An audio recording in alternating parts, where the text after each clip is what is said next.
yo soy Elena Coy, soy la directora de la Cátedra de la Gobernanza de la Ciudad de Valencia.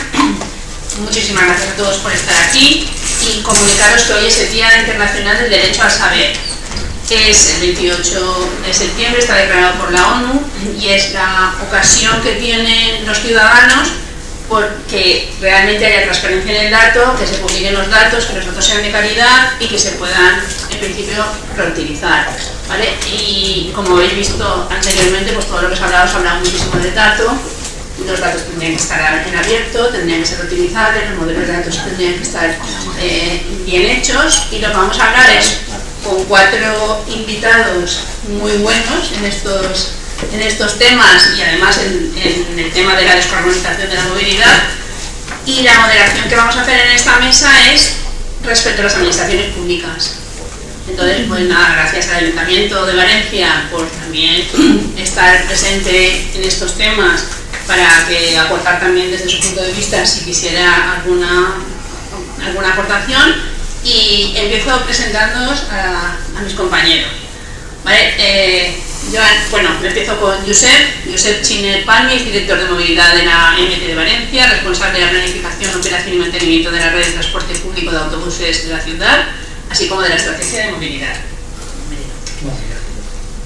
Joan Aguado es licenciado en Ciencias Biológicas por la Universidad de Valencia, cuenta con una dilatada experiencia en el campo de la gestión medioambiental, tanto en el ámbito privado como público, y actualmente es jefe de sección del Cambio Climático y Transición Energética de la Diputación de Valencia. Empiezo por Xavier Querol, que es profesor de investigación del CSIC en el Instituto de Diagnóstico Ambiental y Estudios del Agua, especialista en contaminación atmosférica. Y por último, Juan Mora, que es ingeniero químico, licenciado en Ciencias Ambientales y doctorado en Ingeniería Ambiental, técnico de Servicio de Coordinación de Políticas de Cambio Climático de la Consellería de Medio Ambiente, Agua, Infraestructuras y Territorio. Pues bienvenido a todos. Como veis, estamos bien representados todas las administraciones. Vale, pues voy a empezar preguntándoos para que expreséis en 5 minutos, cada uno de vosotros, las estrategias, actividades o planes que realiza cada una de vuestras instituciones en pro de la movilidad sostenible. Podéis empezar. Puc començar, si vale. Bueno, 5 minuts, més o menys? 5 minuts. Bon dia. A veure, voler igual poder començar el que has dit, que el dret al saber, avui és el dia del dret al saber, i en el tema de la sostenibilitat, la mobilitat també és un dret avui dia, la qual cosa és un dels drets fonamentals que hem d'incloure avui en la nova dimensió de drets de les persones. I s'estava el dret a la salut, el dret a l'habitatge i això. Però el dret a la mobilitat és un més que hem d'incorporar i ja està reconegut i és fonamental perquè és el que permet l'equiparació i poder igualar les oportunitats, l'accés a l'estudi, l'accés al treball o a qualsevol activitat que se desenvolupa en la societat. Això és, per unir això. Per altra banda, dir que nosaltres treballem en transport i el transport per se i el transport públic i col·lectiu és sostenible. Aleshores, què fem per la sostenibilitat? Pues tot. Nosaltres som el transport públic col·lectiu de la ciutat, és un servei públic, l'administració local, i som un dels principals garants de que la sostenibilitat es puga desenvolupar en la ciutat i que arriba a tot el món. Per tant, tot el que fem siga orientat a millorar la tecnologia, millora de dades o millora el servei per se, ja són sostenibles i són més competitius que qualsevol transport privat que existisca, qualsevol mode de transport privat que existisca. Anant ja i aterrant un poc el que estem fent en els últims anys, ara mateix tenim com diverses línies obertes. L'última va ser a través dels fons, o comencem des del que estem ara mateix portant a terme, a partir dels fons NextGen, que vam fer una de les 5 línies que traia el Ministeri. Nosaltres vam aplicar a la totalitat de fons que permetia donar als ajuntaments en l'estat espanyol. Són una quantitat de diners que eren 20 i pico euros per persona, no recordo molt, i va tornar una nota sobre 10, 17,4 en la valoració i es van aconseguir tots els fons. En la qual cosa vam aconseguir 38 milions d'euros per a millores en aspectes de gestió de flota, digitalització, electrificació, etc. Ara mateix estem portant-nos a cap i la idea és finalitzar-los tots ells perquè hi ha uns terminis i uns marcs legals que marca la Unió Europea i el Ministeri, i és que el 2024 de desembre ha d'estar tot executat. Per ara anem a bon ritme i 74 milions d'euros, els 38 milions ja estan col·locats i s'espera que es puguem acabar. Dintre d'això, un dels projectes que hem fet és el de l'electrificació de la cotxera, que l'hem acabada precisament. L'electrificació de la cotxera ens falta simplement un permís que ja el tenim per a poder fer la càrrega simultània de tots els vehicles dels 20 vehicles elèctrics que s'ha comprat per part de l'AMT. Aquests vehicles elèctrics val a dir que quan parlem d'electrificació de la flota, les dimensions econòmiques són molt grans. Cada vehicle costa mig milió d'euros, només els estàndards. Si ens anem a un vehicle ja de 18 metres grans, ja són 650.000, 700.000 euros. No va poder aconseguir més perquè no tenim suficient potència en la cotxera, si no haguem adquirit més flota. Altres projectes és junt amb l'electrificació, hem comprat els 20 vehicles que ja ens els van entregar a març.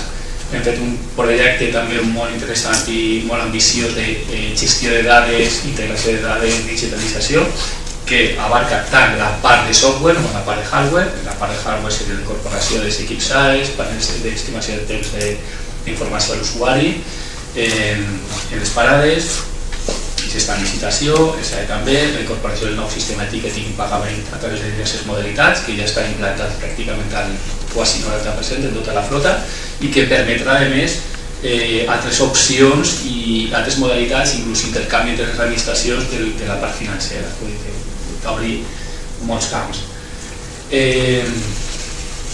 Què més ha dit? Hi ha un altre projecte també dintre d'aquest amalgama de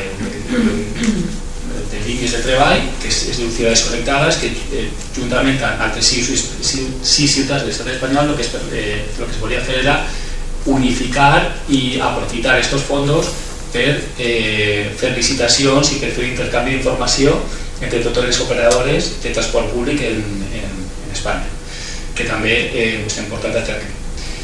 I, bueno, vaig a...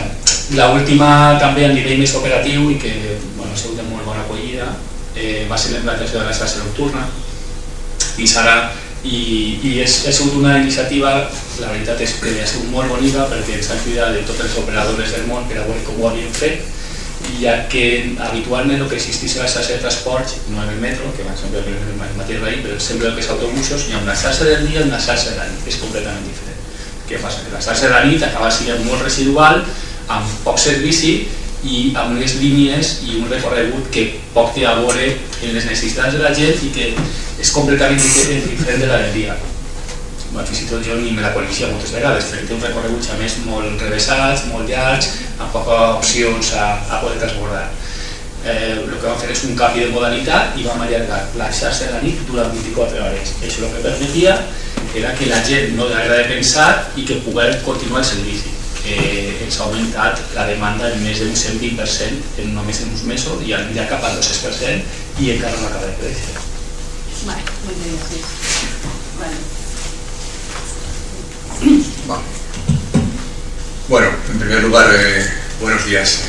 Hemos pasado del Ayuntamiento de Valencia a la Diputación de Valencia, que además nuestro tejido es muy diferente al de la gran capital como Valencia. Antes de empezar mi intervención, sí quisiera decir un par de cosas. Para mí cada intervención de estas que me invitan, y por cierto, gracias por contar con la Diputación de Valencia siempre, es un foro excepcional. Nosotros nos tomamos muy en serio cada intervención de estas. Yo cuando veo al público, veo futuros gestores públicos, gestores técnicos, incluso quizá algún político, ¿no? Entonces, cada ocasión de estas es una ocasión para el cambio, no para decirlo políticamente correcto. Yo procuro siempre meter una nota de transgresión. Y luego, más que hablar, o también, además de hablar de lo que hacemos o hemos querido hacer, no sé hasta qué punto lo hemos conseguido, me interesa mucho hablar de cómo lo hemos hecho. Porque el que queremos hacer está claro que estamos aquí y compartimos una visión, ¿no? Que es descarbonizar, la transición energética, el ejemplo de Valencia es magnífico, y nosotros ahí hemos hecho unos pasos que luego os diré, pero nos interesaba mucho, muy importante, el cómo hacerlo. Y sabéis que en la administración pública pues estamos sometidos a unos ciclos electorales que son los que son, que no es que sea ni bueno ni malo, pero la realidad. Entonces, para nosotros y para mí personalmente hay dos cuestiones que deben ser un eje, y me dirijo a todos vosotros como posibles futuribles de lo que sea, que son fundamentales. La toma de decisiones tiene que ser una toma basada en evidencia científica y por tanto planificada en la medida de lo posible. Esto es el desideratum, ¿no? Luego ya pues vamos bajando, pero esa es la intención, planificación y luego evaluación de políticas públicas. Es decir, cada euro invertido público, también me lo cojo muy en serio, tenemos que ser capaces de ver el retorno que ha tenido. Esto tiene que ser siempre en cualquier inversión nuestra. Entonces nosotros en el 2016 teníamos claro que el camino pasaba a nivel municipal. En aquel momento lo que es el Pacto de los Alcaldes por el Clima y la Energía podría ser un paraguas para articular todas las acciones de descarbonización y transición energética en un marco común. Entonces lo que hicimos primero fue convertirnos en coordinadores territoriales del Pacto de los Alcaldes en la provincia de Valencia. Esto es simbólico, pero lo que queríamos era ir más allá de lo simbólico.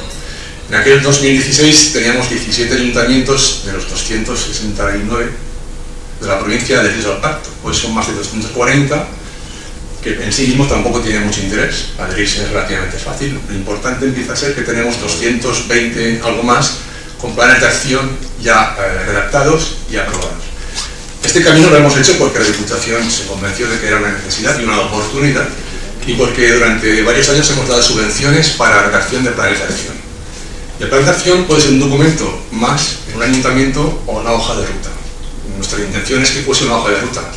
Y entonces, cuando los ayuntamientos ya conocen cuál puede ser su camino para descarbonizar, reducir emisiones, lo que hicimos en Diputación, entrar a la parte de planificación, es coger qué acciones de los PACES eran las más seleccionadas o con mayor impacto y empezar a subvencionarlas. Si os dais cuenta, hemos pasado de la planificación, algo teórico, a la acción. Mediante otro aspecto importante, que los cambios no suceden de la nada. Hacen falta cambios, hacen falta inversión pública y política pública planificada. Nuestro camino ha sido ese. Entonces empezamos a financiar proyectos múltiples, pero hablando de movilidad, por ejemplo, sacamos durante 3 años una línea de subvención para ayuntamientos, siempre para ayuntamientos, para compra de coche eléctrico o instalación de puntos de recarga, con lo cual hemos estado inyectando pues, casi 2 millones de euros en ese tipo de acciones. Y hoy, pues, si no es un coche eléctrico municipal, muy posiblemente sea de la Diputación de Valencia. Con lo cual, bueno, pues es un ejemplo que el Ayuntamiento también actúa como eje de dinamizador, ¿no? También hemos actuado en planes de redacción de proyectos ciclopeatonales y ejecución de proyectos ciclopeatonales para ayuntamientos. Otra línea de subvención que hemos sacado es la de pacificación de entornos escolares. Es decir, siempre, una vez teníamos la planificación previa, hemos intentado avanzar en base a acciones. Y hoy en día creo que bueno, esto es movilidad, luego tenemos otras muchas subvenciones que hemos dado siempre en el paraguas, insisto, de una planificación previa que es el PACES. Con lo cual, quería dar esta pincelada muy rápida, pero no solo hablar de lo que hemos subvencionado, sino cómo se ha hecho, cómo se decide. Y es verdad que cuando empezamos el tema del Pacto de los Alcaldes, el cambio climático, sonaba, pero la verdad es que el día a día de un ayuntamiento, pequeñito además, en el que hay un ingeniero que va 2 o 3 días a la semana, pues el día a día se te come. Y hablar de planteamientos de cambios de esa envergadura, cambio climático, transición, descarbonizar, pues no siempre está en la agenda del concejal o del alcalde, no por falta de voluntad, sino por falta de capacidad. Hoy en día la situación yo creo que ha evolucionado, es mucho más favorable, el concepto, la idea, la necesidad está más arraigada, pero siguen haciendo falta incidir en el tema de la planificación. Las acciones tienen que ser dentro de un marco planificado, y una cosa que en la administración estamos empezando a andar, pero aún no es todo lo habitual que debería ser, es la evaluación de la política pública. Quizá con ayuntamientos grandes como Valencia, Gandía, con muchos recursos es más fácil, pero en los pequeños esto se nos escapa de las manos. Y ahí lanzo una coletilla que es la digitalización, una cosa que además es fundamental para que toda la información que cuesta mucho recopilar sea fácil, económica y que esté al servicio de esa planificación. Bueno, lo estamos aquí. Vale. Gracias. Vale, Juan. Sí. Bueno, en primer lugar, quería daros las gracias por la invitación al observatorio. Desde la Consellería llevamos trabajando ya unos años con vosotros y siempre es gratificante venir a colaborar.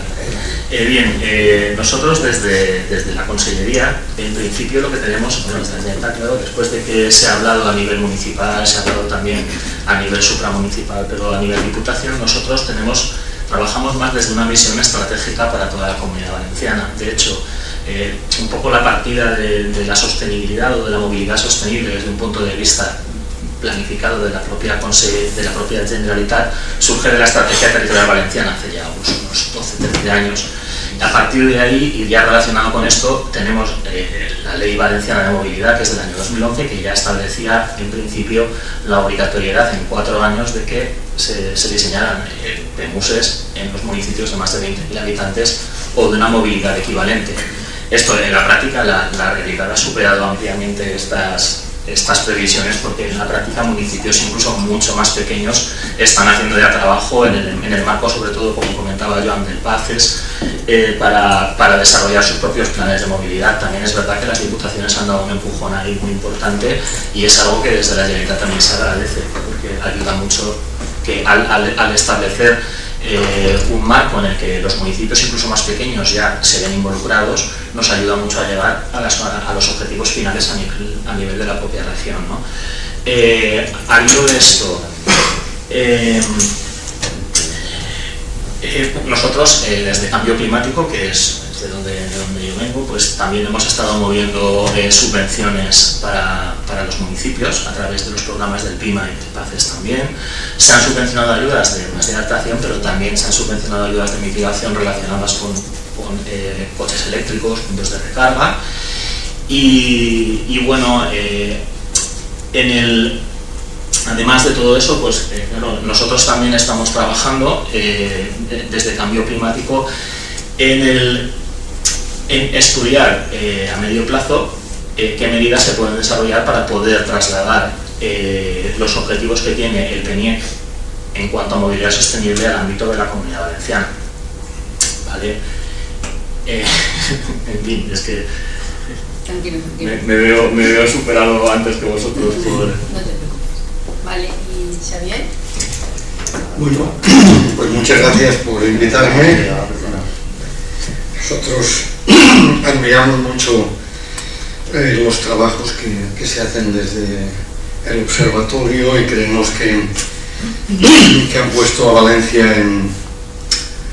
arriba en los aspectos de movilidad y calidad del aire con respecto a las ciudades españolas. Bueno, yo trabajo en el CSIC, somos un grupo de 40 personas que nos dedicamos desde hace unos 25 años o 30 años.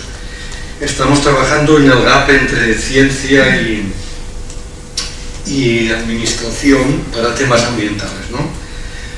De manera que pues ahora estamos apoyando al Consejo de Europa para aprobar la nueva directiva bajo la presidencia española.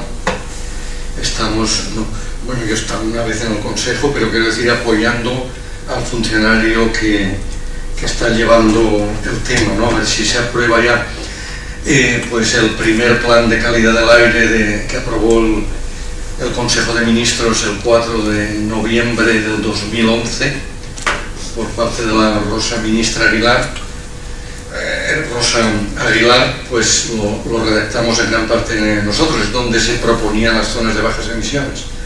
Pero luego hubieron elecciones el 20 de noviembre de ese mismo año, se cambió y se hizo el primer plan aire y lo remodelizamos nosotros también con las etiquetas y las zonas de bajas emisiones en la Comunidad Valenciana. Pues hemos redactado el plan de mejora de calidad del aire de la zona cerámica de Castellón y del Alacantín.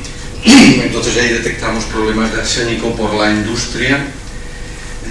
Alcora tenía 25 nanogramos por metro cúbico, lo permitido eran 6 y actualmente está alrededor de 1 nanogramo.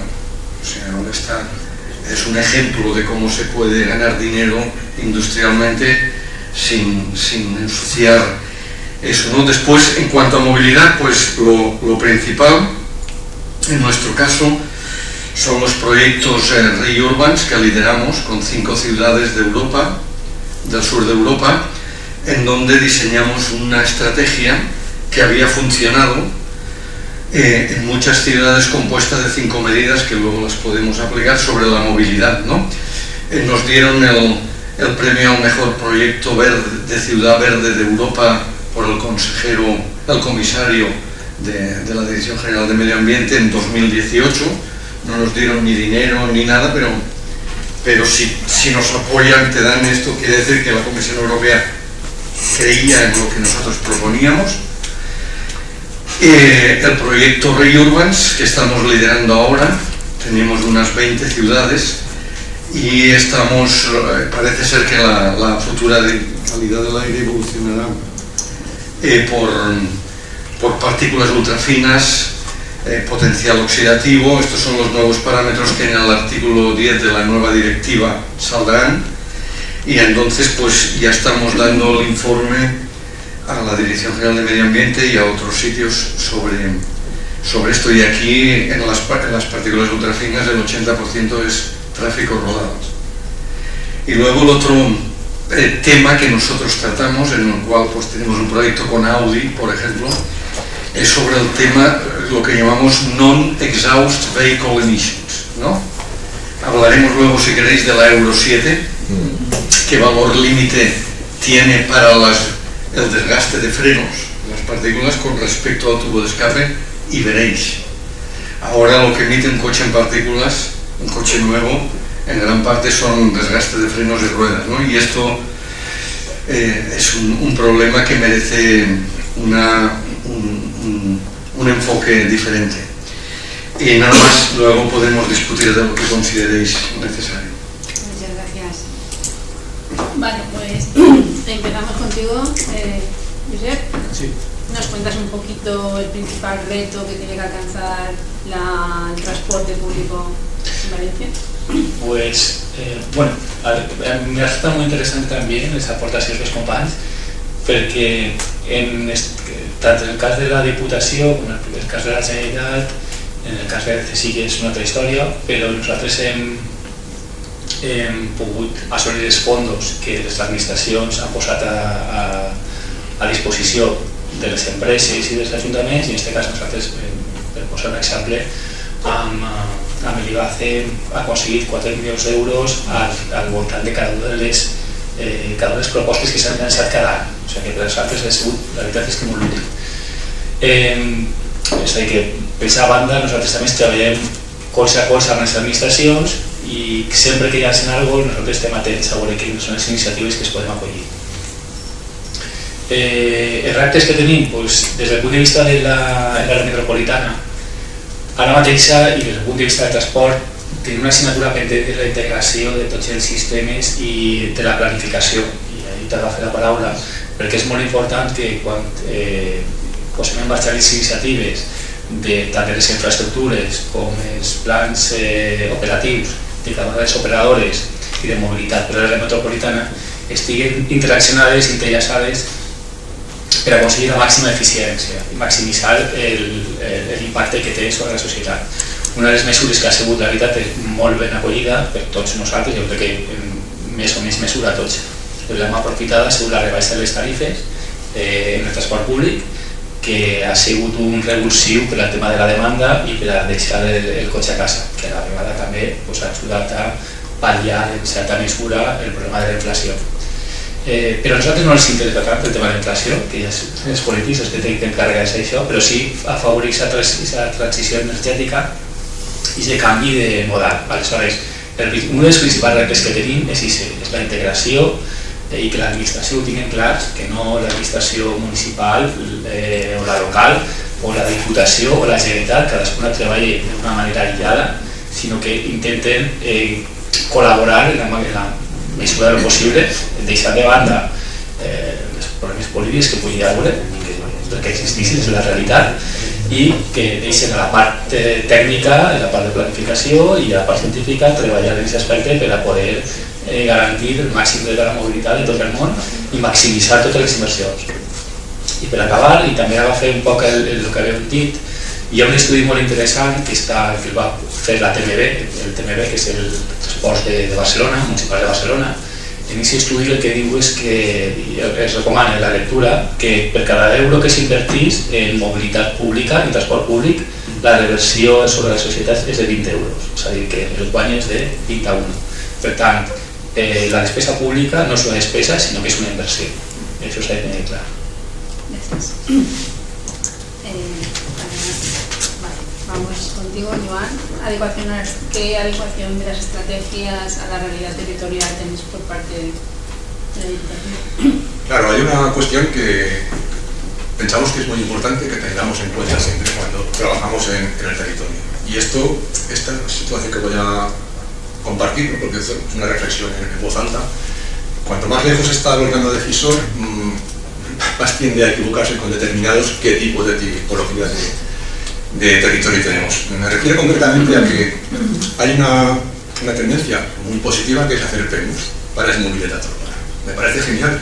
De hecho, es una acción que aparece en nuestros pases. Claro, el problema es cuando aterrizamos a la realidad y en la Diputación tenemos algunas desventajas, pero algunas ventajas. Una ventaja es que tratamos con los ayuntamientos de tú a tú. Entonces, claro, el 80% de los municipios de la provincia son de menos de 10.000 habitantes y el 70% menos de 5.000. Ojo, el 80%.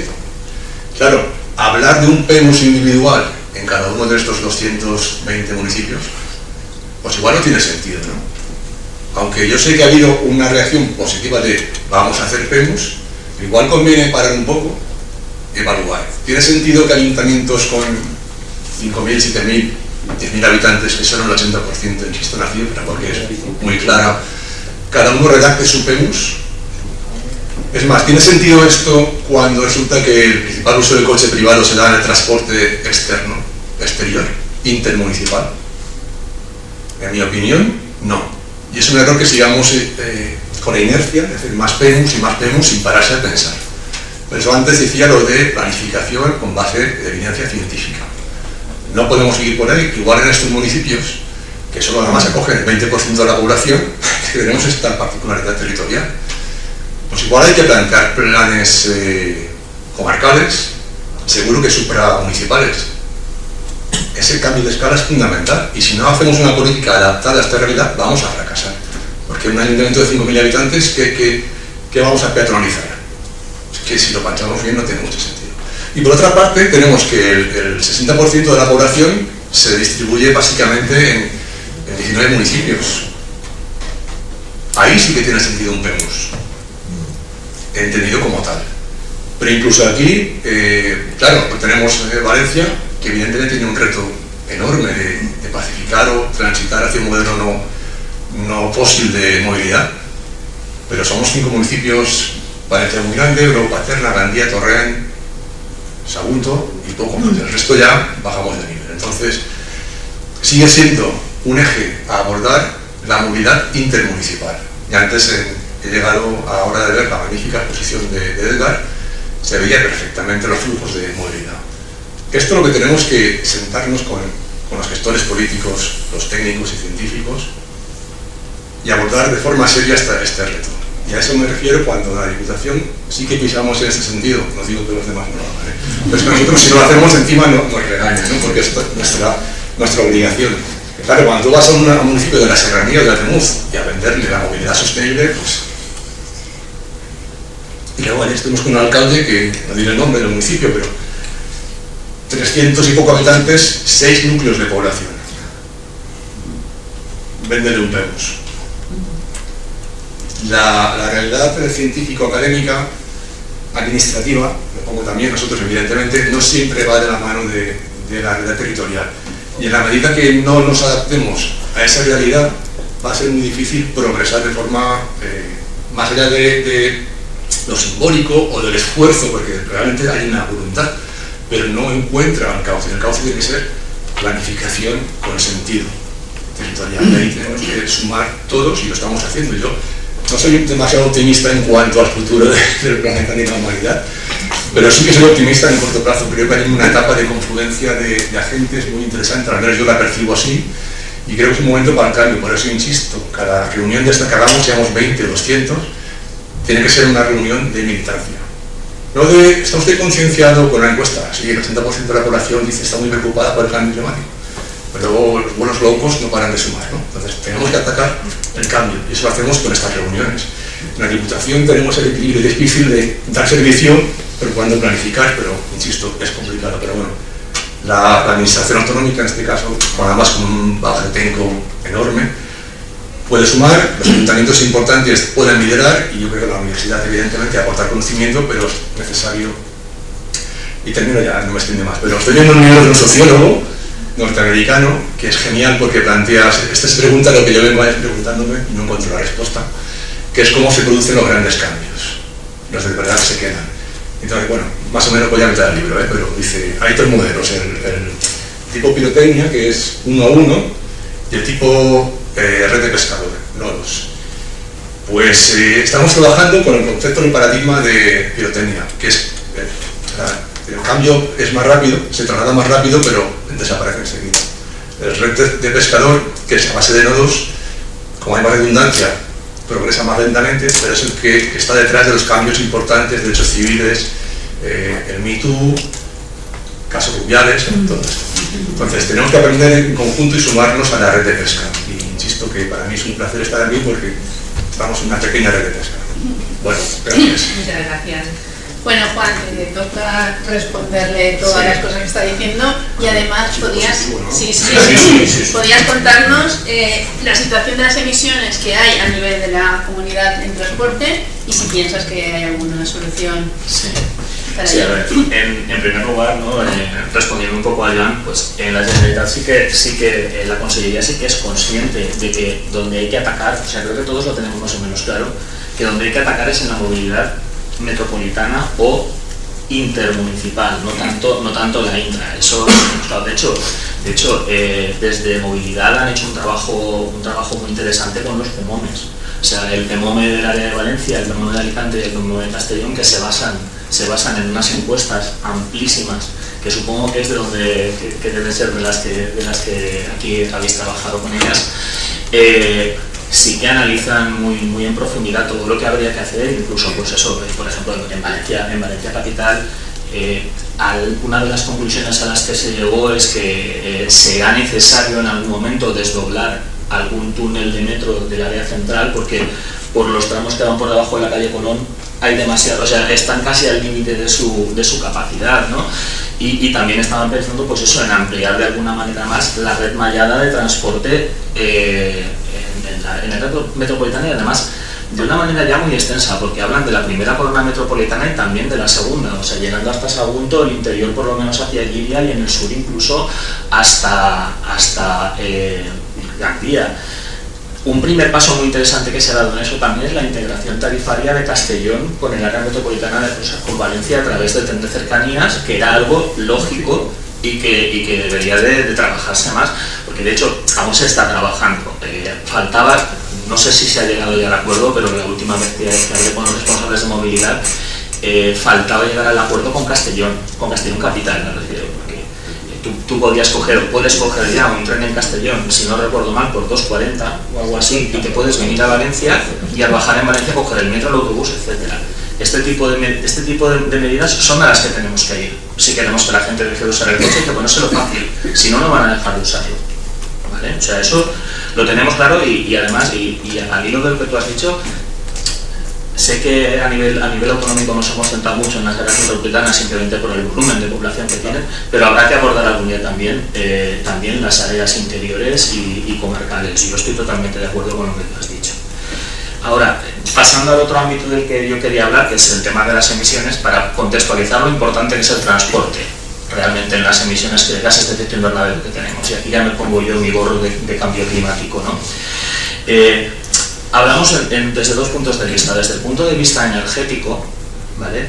1/3 de la energía que se consume en la Comunidad Valenciana lo consume el transporte, ¿vale? De los 9.000 kilotoneladas equivalentes de petróleo, 3.000 se las está consumiendo el transporte, que además, como es un sector que está menos descarbonizado que otros, en realidad está emitiendo el 40% de las emisiones, o sea, con un 33%, ¿vale? O sea, emitimos más consumiendo menos, y eso es porque sector, entre comillas, poco eficiente o demasiado dependiente todavía del petróleo. Además, y eso ya es responsabilidad de todos en principio, el 65% de esas emisiones son de los turismos. O sea, es que hablamos de unas cantidades importantísimas a nivel de lo que son todas las emisiones globales que hacemos. Los turismos nosotros tenemos claro dónde hay que atacar, y está claro que uno de los puntos, aparte de las energías renovables y de la electrificación, de la mejora de la eficiencia, de los gases renovables, etcétera, el otro punto importante es el transporte. O sea, el transporte hay que atacarlo, eso está clarísimo. Luego ya voy a daros unas pinceladas de lo que podrían significar algunas medidas. O sea, esto va a sonar muy... Si sustituyéramos, como a nivel de energía primaria, un coche eléctrico, independientemente de su ciclo de vida, ¿vale? Esto que además en estudios que tenemos, la importancia del ciclo de vida en la producción incluso podría reducirse mucho de cara al futuro cuando todos los procesos también se descarbonicen, ¿vale? Pero bueno, obviemos solamente lo que es la vida útil del vehículo, ¿no? Un coche eléctrico consume un 75% de la energía primaria de un coche de diésel. En cuanto a energía, ¿vale? Entonces, si además ya hemos reducido el 75%, pero es que además si esa energía la sacamos de un mix muy descarbonizado, que en principio es el caso español, vamos muy bien comparados con otros países, ¿vale? Y vamos a ir aún mejor. Pues estamos hablando de que si sustituyéramos 1 millón de coches, que es una barbaridad porque es la mitad del parque, o sea, el parque que tenemos de vehículos son 2 millones, me refiero a turismos. Estaríamos hablando que de las 6.000 kilotoneladas que emite el transporte en la comunidad, evitaríamos 2.400, descontado incluso el consumo, las indirectas de la electricidad. Quiero decir, está claro que ahí hay que hacer algo. Luego también hay otras cosas curiosas. El Ministerio, el MINMA tiene como objetivo pasar del 3% actual que tenemos de mercancía transportada por tren a un 10%. Si esto se llevase a cabo, estaríamos hablando de 300 kilotoneladas. Son 125.000 coches eléctricos, para que me entendáis, ¿vale? Solo pasar del 3 al 10 en el transporte.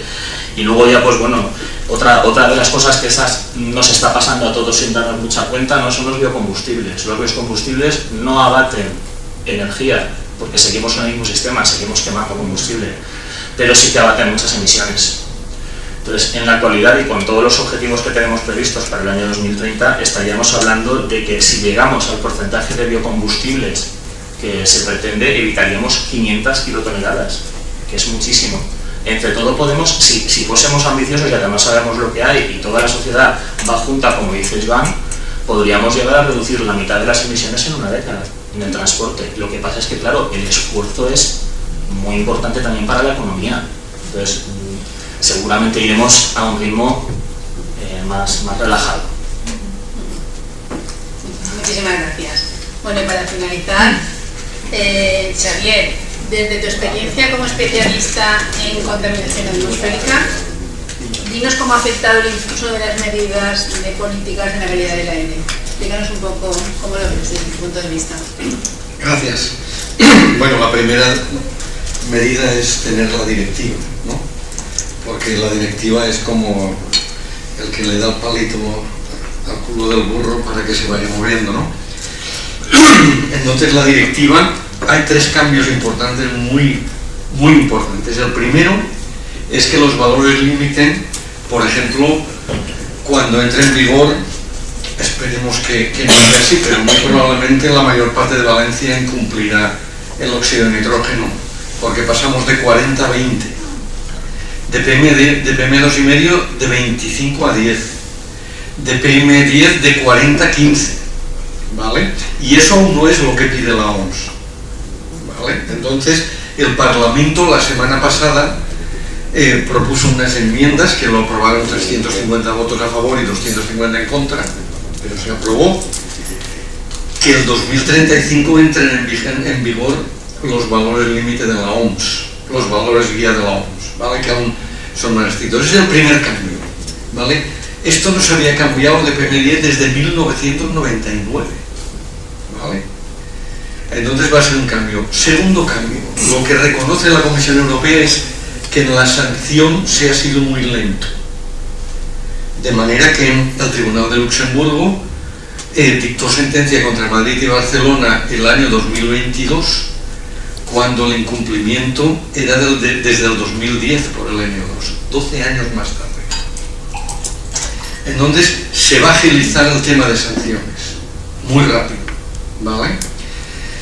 Y el tercero es que se va a precisar el emplazamiento de los puntos de medida. Por ejemplo, Marylebone, en Londres, 99.000 coches al día, Canyon Street, el sitio donde Jack el Destripador hacía sus trabajos, ahora se ha convertido en 99.000 coches al día. Pues esa estación, solamente el 3,5% de los londinenses respira aire superior a lo que hay. Como media, si tú coges el valor máximo de una ciudad española, el 40%, bueno, el 60% de los ciudadanos respiran aire con concentraciones más altas de SN2. Por tanto, cuando decimos, es que Madrid tiene la mitad que Londres, pero ¿la mitad en dónde? ¿Vale? Entonces, eso se va a precisar, porque si va a haber sanciones, hay que calibrar el radar, ¿no?, de la velocidad. Eso es lo primero. Por tanto, nos tenemos que poner las pilas. El artículo 10, como he dicho, ya exige que se mida en hotspots de tráfico de puertos y de aeropuertos y de industria, no en puntos alejados, ¿no? Bien, en cuanto a movilidad, bueno, lo que nos preocupa a nosotros, y vemos que llevamos con mucho retraso respecto al resto de las ciudades, y ya no hablo de Estocolmo, que inventó la zona de bajas emisiones en 1996, sino que las ciudades de la región de Lombardía, con más de 50.000 habitantes, tienen obligatoria las zonas de bajas emisión desde el año 2015. Aquí, de las 149 ciudades de España de más de 50.000 habitantes, el 2023 era obligatorio y solamente 20 estaban preparadas. ¿De acuerdo? Un retraso brutal, sobre todo en sacar coches, porque la única estrategia para calidad del aire no es producir la congestión actual con coches eléctricos, sino producir el cambio modal al transporte público, que sea limpio y eficiente, ¿no?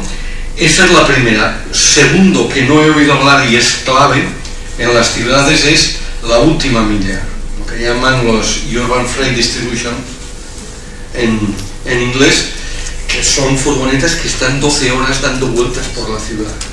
Esas tienen que tener una prioridad de electrificación, de hibridización y una logística. Aconsejo los trabajos de José Holguín, ingeniero civil dominicano, que asesora al Ayuntamiento de Nueva York y da todos los criterios. Luego, si a alguien le interesa, los podemos explicar, ¿no? Pero son clave, ¿no?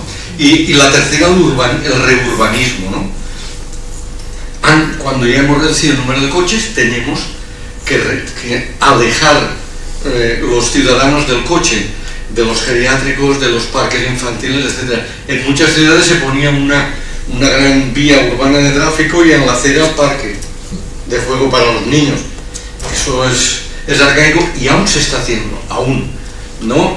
Con las mismas emisiones, si separamos la exposición es menor, ¿no? Otro gran reto que tenemos es el plan de ozono. Hemos redactado el primer borrador del plan estatal de ozono, y aquí la Comunidad Valenciana, el Guadalquivir, Cataluña y Madrid son clave, y aquí la movilidad es clave, ¿no? Porque toda la movilidad costera produce grandes emisiones que con la brisa se llega, y en mi pueblo, en Morella, en Castellón, tenemos unas castañas de ozono terrible que no generamos nosotros, ¿no? Bien, la última, dos cositas más. Hay una psicóloga inglesa, bueno, en Inglaterra esto está muy de moda, y hay dos universidades que lo están haciendo, que estudian, porque como ha dicho Joan, tenemos que tener primero unas bases científicas muy buenas para apoyar la medida, ¿no? Segundo, unas medidas administrativas también, porque Madrid Central, el área metro, la zona de bajas emisiones, se la ha tumbado el Tribunal Superior de Justicia por defectos de forma y cosas así, ¿no? Pero tercero, hemos de pensar en lo que dice esta señora inglesa, con las siglas COP, ¿no? Que es convencimiento, oportunidad y posibilidad. El ciudadano, todos los cambios grandes que se han dado de comportamientos se utilizan, han de cumplir esas dos. Convencimiento, yo estoy convencido de que el coche contamina y tengo que hacer el transporte público. Oportunidad, cuidado que nos viene la legislación y hay que hacerlo todo. Y posibilidad es que este señor o esta señora tenga acceso. Si no se cumplen esas tres, si falla uno, falla todo. ¿De acuerdo? Por eso esas medidas que ha presentado Edgar de la distancia, esto es básico para tener las medidas, ¿no? Y lo último, ya que está aquí la Diputación, es una cosa que llevamos peleándonos desde el año de Catapum, vamos. Me da, desde el punto de vista de calidad del aire, nos da un poco de risa de que, por ejemplo, en mi pueblo, en Morella, se haga un plan de movilidad. ¿De acuerdo? Ahí lo que no tenemos es transporte público. No tenemos más que un autobús que va a Caminaroz y a Castellón y otro día que sube, ¿no? Pero no perdamos el tiempo en esto. Vamos a las grandes ciudades, que ahí está el problema. En cambio, la quema de biomasa en calderas es un problema de una gravedad suprema. Las dos ciudades más contaminadas de España son Manlleu y Villanueva del Arzobispo. Y es por la quema de biomasa en las calderas, ¿no? Entonces se está apoyando eso, porque reduce el consumo de combustibles fósiles, creando problemas graves. Y miremos lo que ha hecho Lombardía, miremos lo que ha hecho el Tirol, que están quemando biomasa sin ningún problema, con calderas certificadas de bajas emisiones, con condiciones de alta. Morella otra vez. Un amigo mío se ha tenido que instalar un purificador de aire que le ha costado, me parece que 12.000 euros en toda la casa, porque ahora no puede abrir el balcón, porque es irrespirable el aire, ¿no? Y antes no teníamos ese problema. Entonces, sentido común. En los pueblos la movilidad pues es importante, pero probablemente porque no hay transporte público. Y la calidad del aire, cuando hablemos de movilidad, vamos a las ciudades, y allá hay otros problemas. Gracias. Muchísimas gracias. Como vamos muy mal de tiempo, una frase rápida cada uno para terminar la mesa redonda, que defina más o menos. No sé si una frase, sí, pero muy rápido. A mí lo que se ha comentado de un tema que es fundamental, y lo voy a comentar a Xavier, és el tema del COP. S'han de complir aquestes condicions, l'última no es complís, i aquest tema és molt greu, perquè avui dia, per anar a Gandia, abans se tardaven 55 minuts, avui dia és una hora 15, però és que fallen els trens i no hi ha trens. Transport públic, hi ha més transport públic que fa 10 anys, i això és una realitat avui dia. Entonces, es podem centrar en tot el que vulguem en la tecnologia, però no és la solució. És més eficient un bus dièsel de fa 20 anys que transporta 200 persones per viatge que els cotxes elèctrics que puguin tindre en la ciutat. Aleshores, deixem, està molt bé tractar la part tecnològica, però ha d'anar acompanyada dels plans de mobilitat i d'inversió en el transport públic. I el transport públic, a dia d'avui, la inversió és menor que fa anys.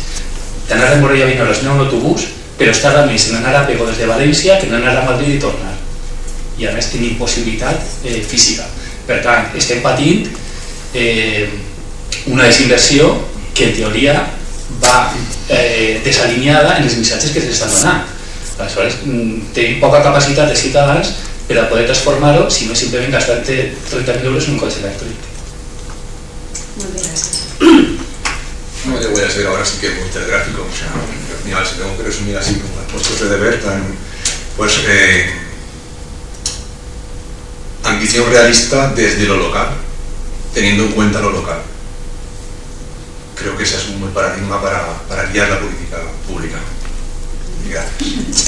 Gracias.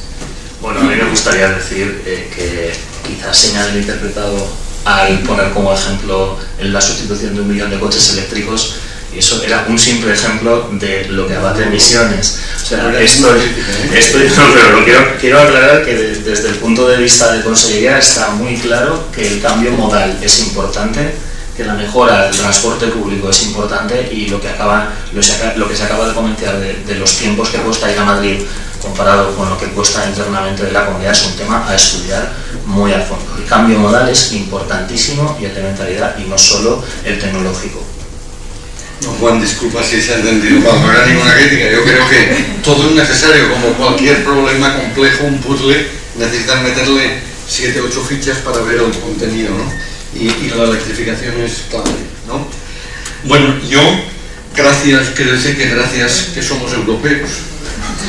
Y entonces, pues en otras cosas que se ponen dudas, aquí no hay ninguna duda, ¿no? Y segundo, yo soy muy optimista porque nosotros siempre vamos tarde, pero vamos. Pero poner el ejemplo del cinturón de seguridad, que si no estaba la Guardia Civil multándonos, no nos lo poníamos. No por la seguridad nuestra, sino por el miedo a la multa. El fumar en los espacios públicos, fuimos los últimos. Y tampoco, también al final, habían políticos que decían, cuando yo mande lo quitaré todo, y ahora nadie querría volver atrás. Con esto nos está pasando lo mismo. Esto de que Spain is different, pues és veritat. Moltes vegades pareix que sigui un tòpic, però no ho és. ¿Vale? Nosaltres ens pensem que així és que el cotxe i això és diferent, i perquè a Milà sí que no deixen entre els cotxes i així és que costa molt més. Fem aquesta anàlisi i mirem a veure per què nosaltres som més lentos, perquè això és un tic-tac, no? L'ONU ens diu que hi ha 238.000 morts prematures a l'any a Europa per la contaminació en partícules. Els anys que no anem complint són anys que estem tenint morts prematures, no és que no mos denunciaran. No, moltes gràcies.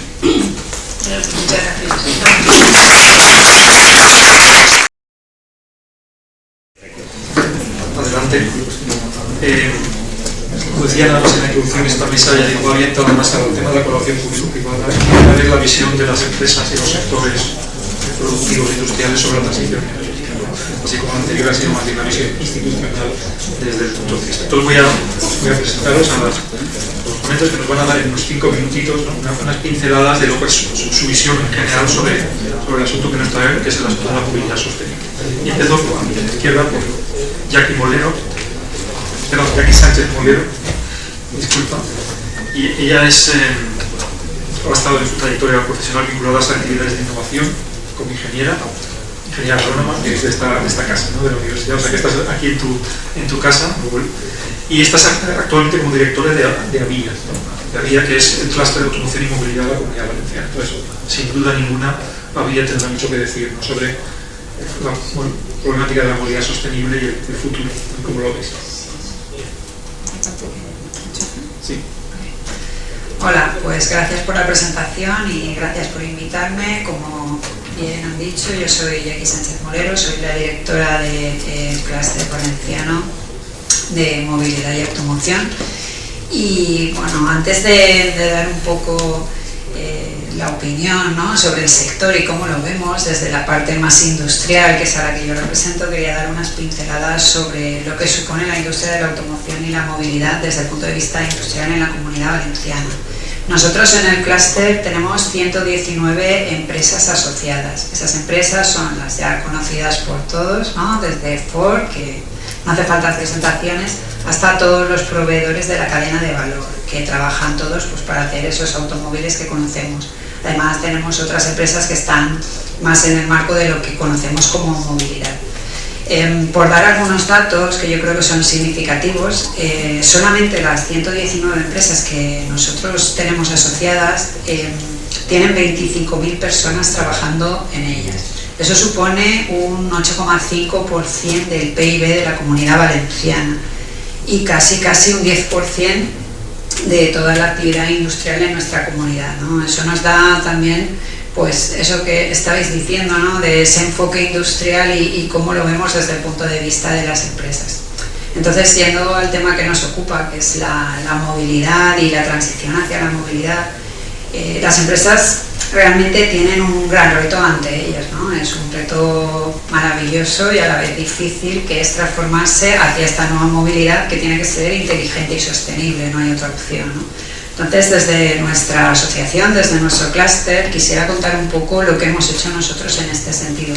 Hace ya años que las empresas del sector de automoción son muy conscientes del cambio industrial que estamos viviendo y como tal se han estado preparando. Nosotros como clúster les hemos acompañado. Por un lado hemos abierto el ecosistema, antes éramos un clúster solo de empresas, nos hemos abierto al sector y tenemos colaboraciones con un montón de entidades, universidades, entidades de innovación, startups, administración y demás.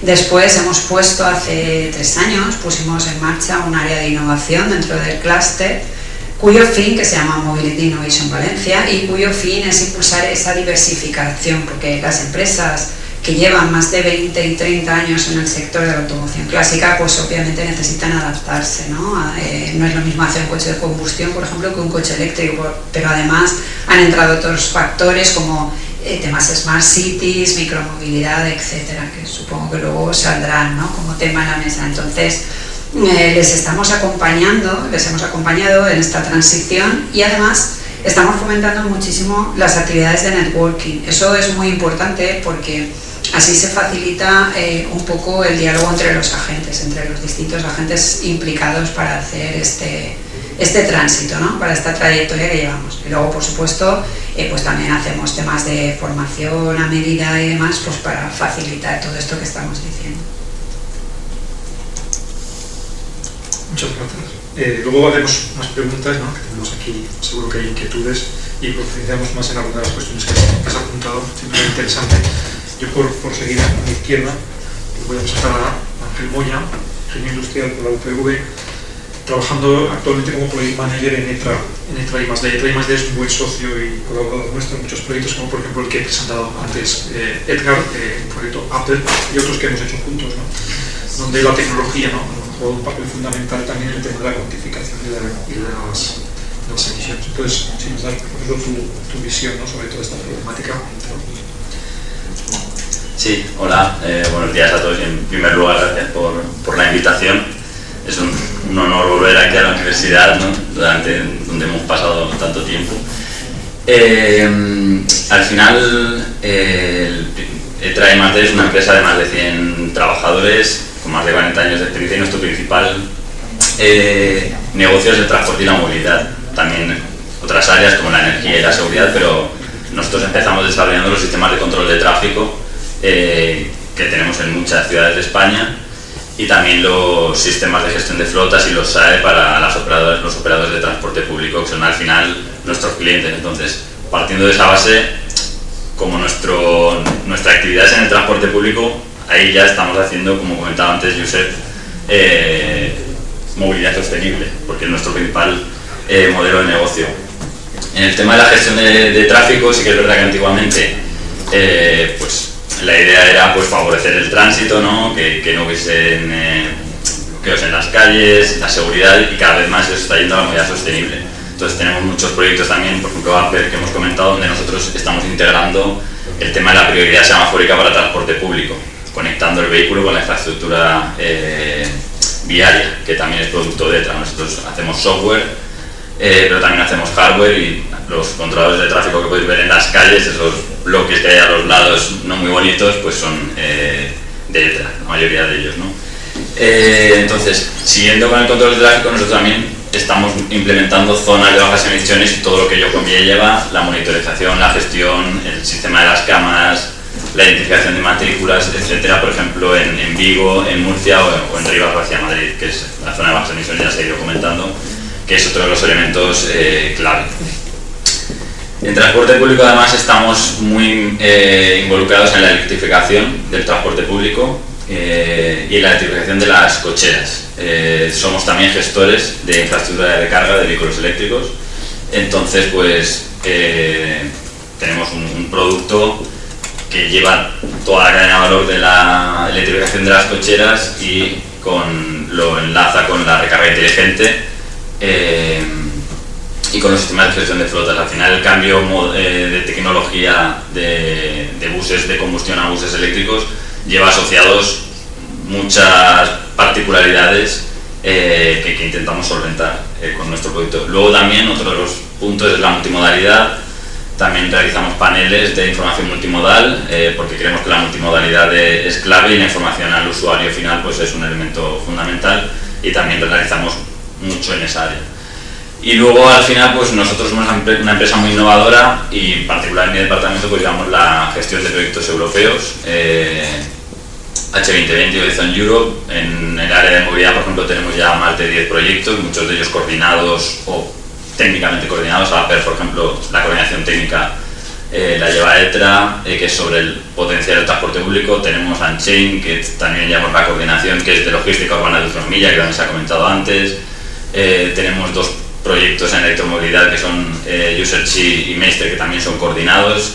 En total pues son más de 100 millones de euros los que movilizamos en proyectos europeos y todos van en la línea de transporte público, logística urbana de última milla, electrificación, multimodalidad, gobernanza, etcétera, etcétera. O sea que todo va en la línea de movilidad sostenible y descarbonización. Yo creo que bueno, luego podemos entrar en detalle en más asuntos.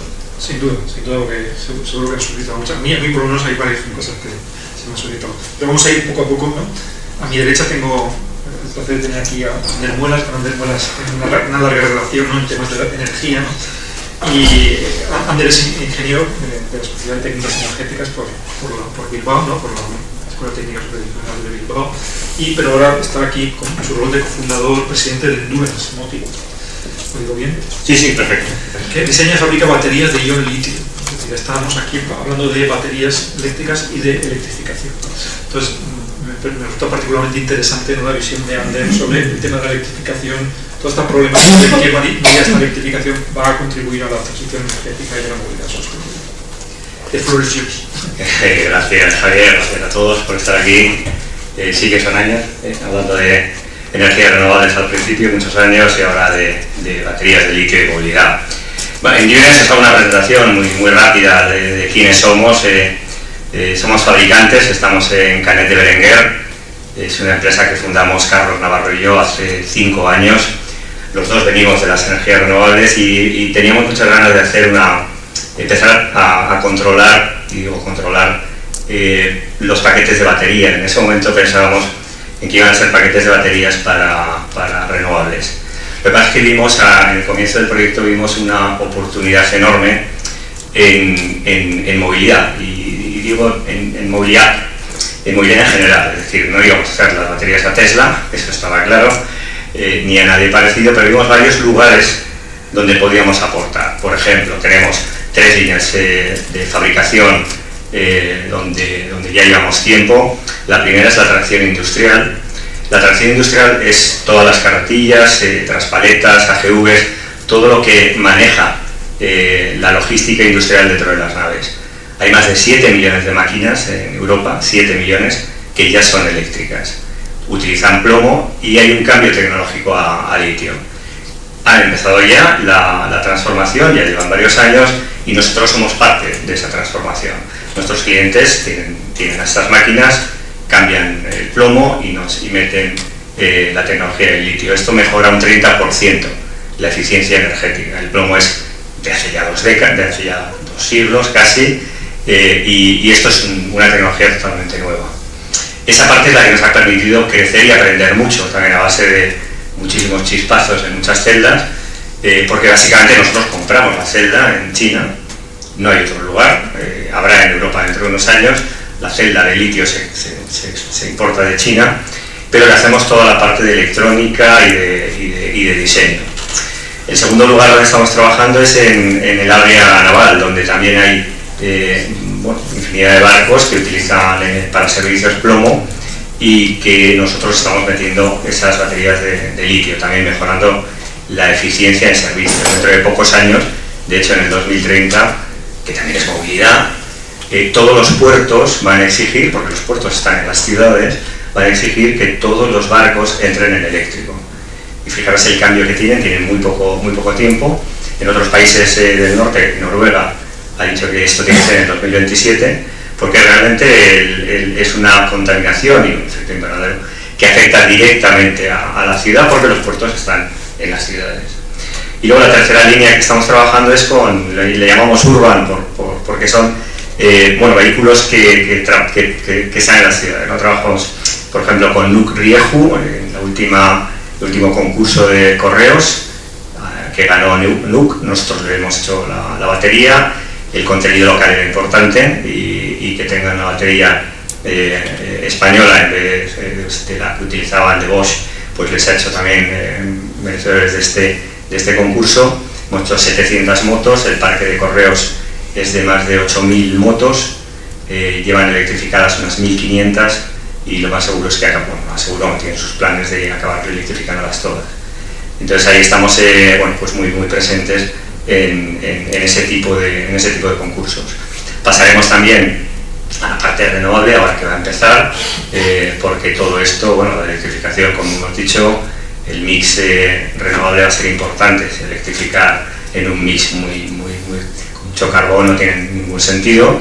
Y también trabajaremos el mismo paquete de baterías, puede servir también o similar en el futuro renovable. Las plantas renovables van a necesitar sí o sí almacenamiento, van a necesitar gestión. Hay problemas ya advertidos por la acumulación o por la masiva entrada de renovables, que siempre es positivo, pero empiezan a tener problemas de vertido, de desconexión, y la batería la que va a jugar un papel importante. Por tanto, ya veis que las baterías de litio, será también el hidrógeno, y ahora cuantos más sectores entren mejor, pero en lo que os estaba diciendo, las baterías de litio van a actuar con un papel importantísimo en la transición energética, no solo la movilidad, sino también la energía como tal.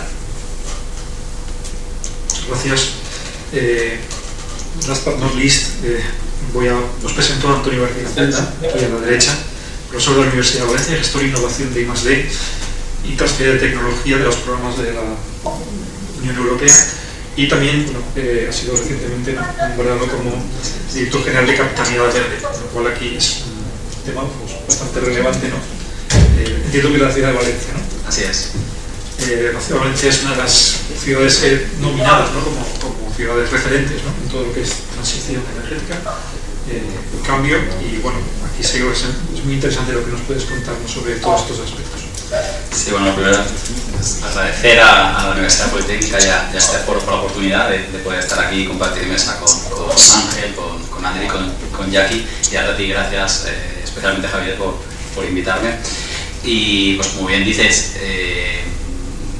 de reciente, es mi primera semana, me acuerdo en el cargo. Yo estoy especialmente tan contento porque yo vengo de la academia, he pasado muchas horas aquí, me acuerdo, yo estoy en la Universidad de Valencia, pero a través de Claim aquí, que hemos estado constantemente, además en esta misma sede, en esta misma escuela, aunque me ha costado un poco llegar, porque se ha tratado de una reunión y ya con las prisas no me he fijado y he entrado por donde no tenía que entrar, ¿no? Pero me siento como en casa, y más para tratar de estos temas, porque además veo a mucha gente conocida, amiga, por lo cual es un placer, y también dar las gracias a la audiencia que nos escucha o que nos ve desde las redes o online. Pues como bien habéis comentado, ahora tengo la doble faceta. Uno, porque hasta hace unos días, y en el grupo al que pertenezco, que continúo perteneciendo, aunque esté en servicios especiales, ¿no?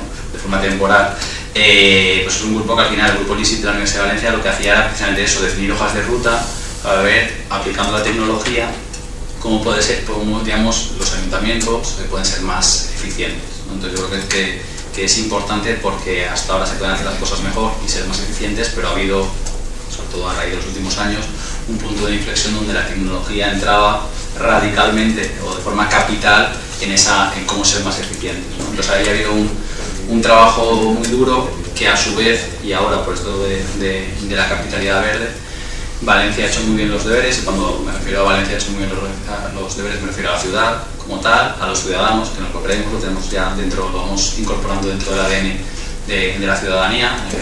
Los vitorianos lo tienen claro, ellos fueron ciudad europea en el 2012, y pues el tema verde es como el tema de las bicicletas, el tema de género, de cualquier tipo de política que no es partidista, va dentro de nosotros, y hay que luchar por ello. Y como digo, aquí lo hemos hecho muy bien también con el propio sector y tejido productivo de la Comunidad Valenciana y alrededor de Valencia. Tenemos empresas, pues, como decía, ¿no? En Canet, en todo lo que sería esa área metropolitana, que nos ha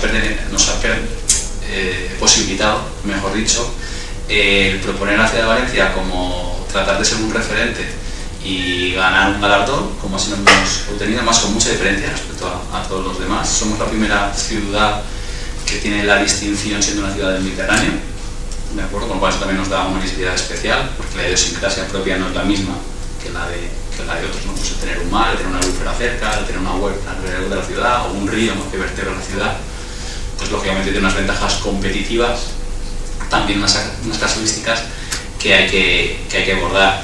Y yo esta mañana, yo creo que venía tarde, he estado con el director de I+D de ETRA, reunido en el ayuntamiento, bueno, él tiene una reunión que hemos coincidido, nos conocemos, y mi día a día es precisamente con esto, hablar con el tejido productivo, academia y tejido productivo, para ser más verde. Hay que tener en cuenta que cuando dicen esto de capital verde, ¿no?, ya digo, yo soy un compañero más, al final, independientemente de que sea director general de, ¿no?, que esto es algo pasajero, pero si pensamos en capital verde, es el concepto, digamos, digamos anglosajón. O sea, por verde no solo digamos el verde de parques y jardines, sino de ser sostenibles, cercanos, ciudades amables, eficientes, innovadoras.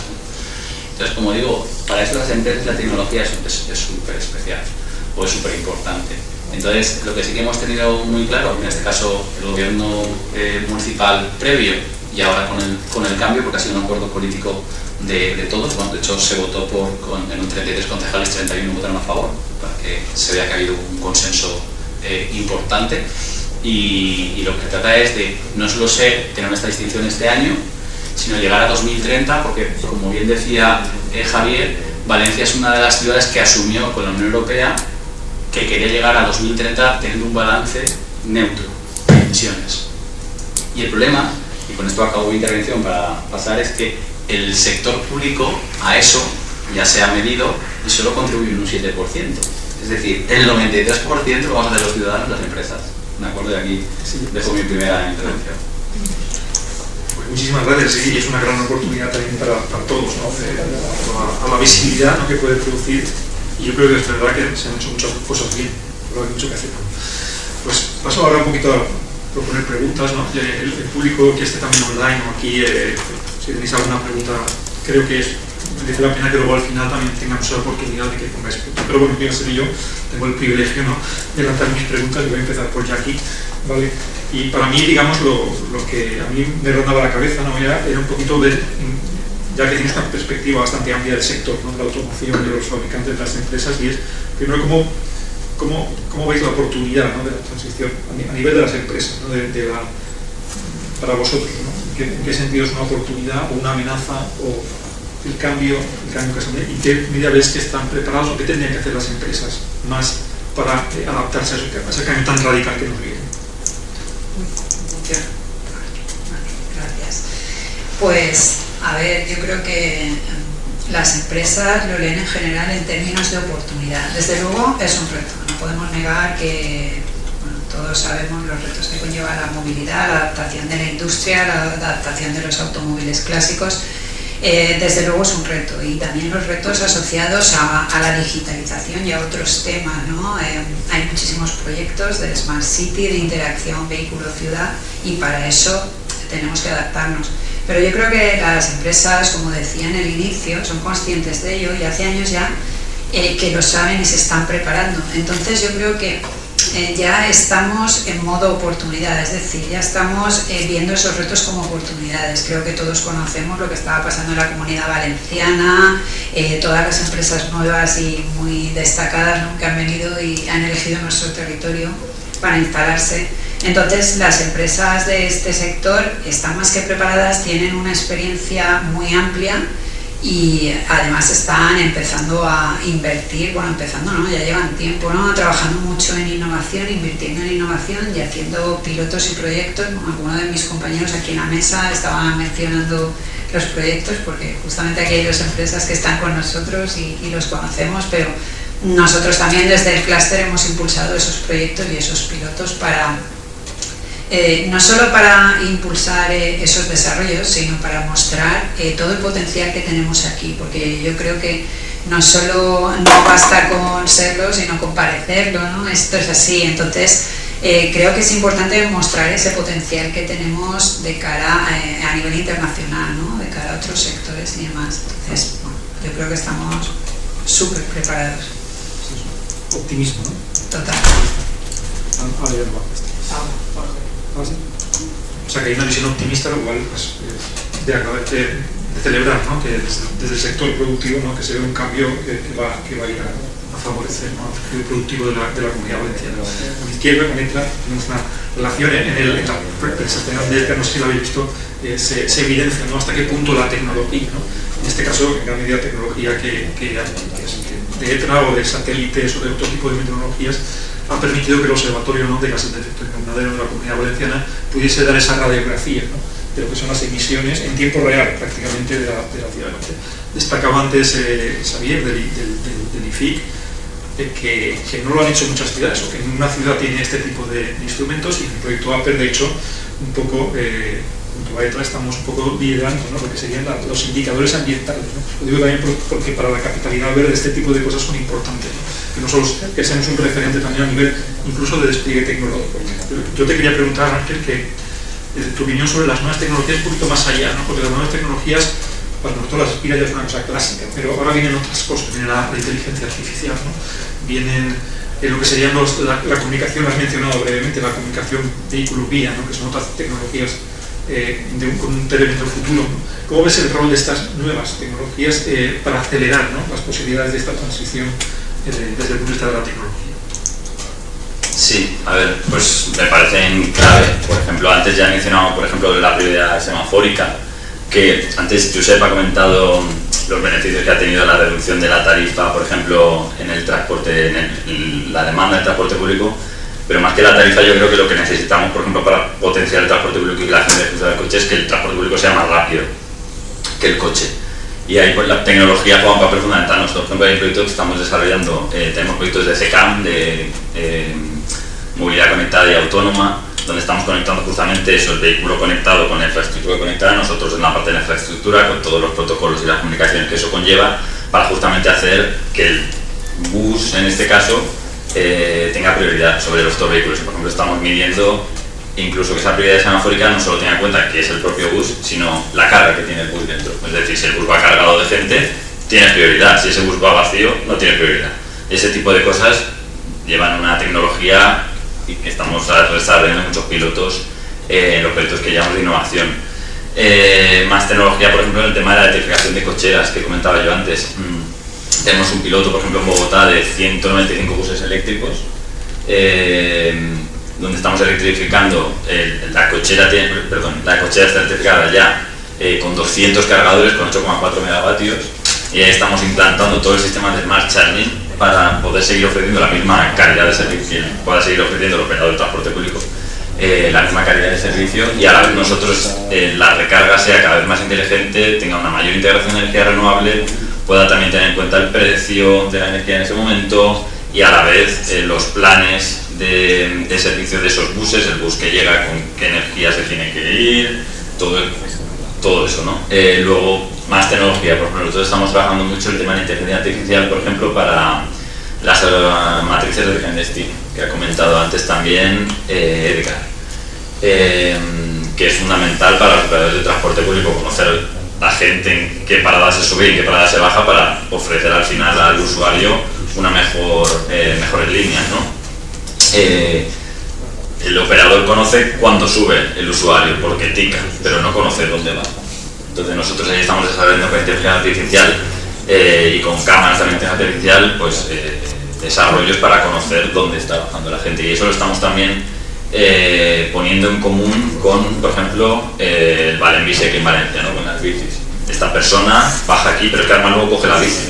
¿Dónde tenemos que colocar los Valen Bicis? ¿Dónde tenemos que hacer que mueve las bicis de una parada de Valen Bici a otra para que el sistema sea más eficiente? Al final, todo eso redunda en lo que comentábamos antes, en potenciar la multimodalidad, porque al final, antes que electrificar, hay que reducir el uso del vehículo privado, y eso es potenciando el transporte público, los modos activos de bici y a pie, y el car sharing, por ejemplo, también en uno de los proyectos europeos que teníamos de potenciar la movilidad eléctrica. Uno de los pilotos que teníamos era con el Ayuntamiento de Málaga, para car sharing. Había un servicio, el Ayuntamiento de Málaga tiene una flota de vehículos eléctricos, y esos vehículos eléctricos los usa para sus tareas del Ayuntamiento, pero el Ayuntamiento a las 2 o 3 de la tarde ya dejaba de hacer las tareas. Entonces esos vehículos se pusieron a disposición de los trabajadores del ayuntamiento para que pudiesen usar los mismos vehículos del ayuntamiento para su uso privado.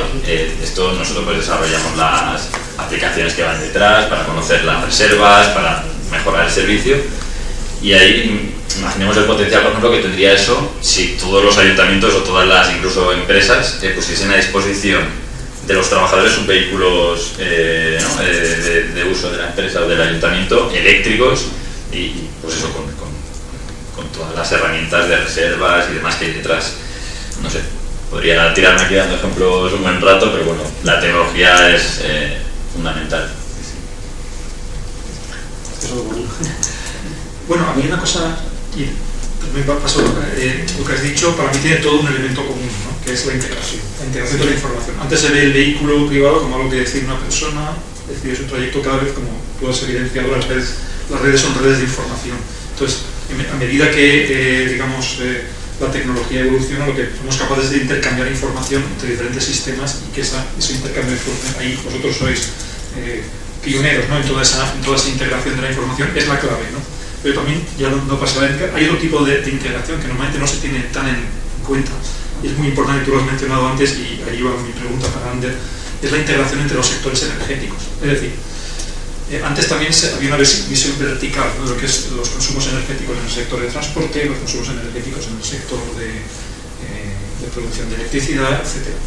Pero claro, todo este cambio hacia las renovables también conlleva que, por ejemplo, el tema del almacenamiento, el vehículo eléctrico ya es un vehículo que es un puente entre el sector eléctrico y el sector del transporte. Entonces se produce cada vez más transferencia energética entre diferentes sectores, y ahí, por ejemplo, la Unión Europea tiene una estrategia de almacenamiento, que es clave, es decir, la batería. La estrategia del almacenamiento de la energía es un factor clave, ¿no? Entonces, quería que me des un poco tu visión, ¿no? De hasta qué punto, en dónde estamos en la capacidad de almacenamiento, cómo se integrarían, cómo es tu la visión de integración entre el sector eléctrico de producción renovable con ese peak shaving, ¿no? Que estamos buscando. Peak shaving quiere decir la diferencia entre la energía que se produce y la que se consume, que ese es el gran problema de los renovables, y en qué medida vuestro sector, las baterías, no solo para los vehículos, sino para esa integración de sectores energéticos, puede jugar ese papel. ¿Y en qué plazo tenéis? Sí, he visto que vais a estar ahí con la capacidad necesaria. Espero que pronto. Bueno, sí, vamos a ver, por llevarlo de la parte más de energía y acabar en la parte de movilidad, que al final va todo unido, los objetivos que tenía el PNIEC, hemos hablado del PNIEC, de renovables, los han triplicado en la última revisión. Estamos hablando, para que os hagáis una idea, serían 73 gigavatios de energía fotovoltaica y 50 gigavatios de energía eólica. A todo esto hay que sumar que existen ya en el mix energético pues más de 20 gigavatios en nuclear, que tiene que seguir ahí, puesto que las dos primeras que he dicho no son gestionables.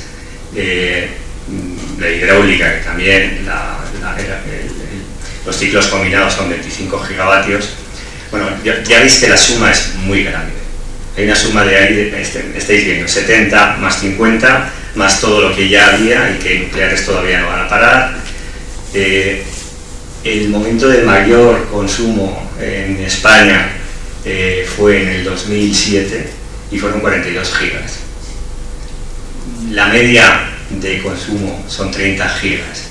Los 70 gigas de fotovoltaica entran entre las 9 de la mañana, evidentemente cuando hay sol, y las 6 de la tarde, los momentos de mayor fuerza, entre las 12 y las 4.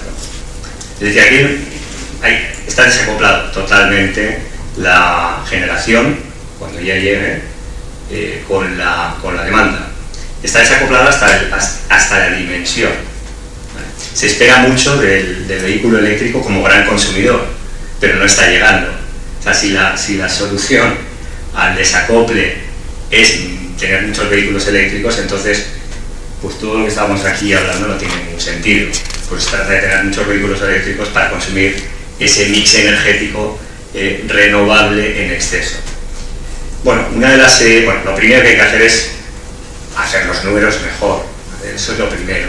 O sea, alguien tiene que decir, bueno, seamos un poquito menos ambiciosos o no digamos lo que todo el mundo quiere escuchar en cuanto a cientos de gigas, porque es que encima también la otra solución es pasar, transferir energía a Francia y solo hay 5 gigas de transferencia. O sea, como veis, está totalmente desacoplado todo esto. Que la batería es una solución, es una necesidad. Hoy, ya os decía, hoy ya y los primeros vertidos, las renovables, la entrada masiva de renovables está haciendo que durante determinadas horas la red eléctrica no tenga más remedio que llamar a los diferentes operadores, a los diferentes parques generalmente fotovoltaicos, que es donde más se concentran en las horas centrales y tengan que pararlos. Luego la batería es una necesidad, va a ser una necesidad. A partir de ahí, ¿cómo vamos a ir llegando a la cadena en la que el vehículo eléctrico aporte o de alguna forma solape con este mix energético un poco tan desordenado que os comentaba?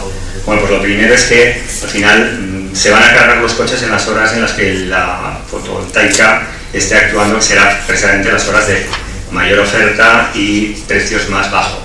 Luego la gente cargará los coches en esos precios, en esos momentos, que están totalmente desregulados de la noche, es decir, durante las horas centrales. Si os metéis en OMIE, el día 27 de agosto, por ejemplo, desde las 9:30, 10 de la mañana hasta las 6 de la tarde, el precio fue cero, porque había un exceso de oferta y además era la parte fotovoltaica.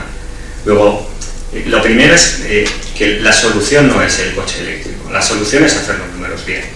Eso es lo primero. Lo segundo es que si metemos energías no gestionables, intentemos gestionarlas con almacenamiento, es decir, tenemos que obligar que los parques fotovoltaicos y los parques eólicos sean gestionables, solo se gestionan con almacenamiento.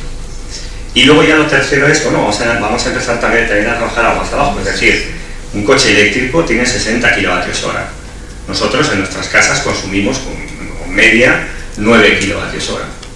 Pues imaginaros que tenéis ya, pues casi, pues podéis utilizar 51 kWh para desplazaros, que es demasiado, y 9 kWh para consumo de la casa. Eso podría ser una de las soluciones, es el vehicle to grid que tanto se está hablando.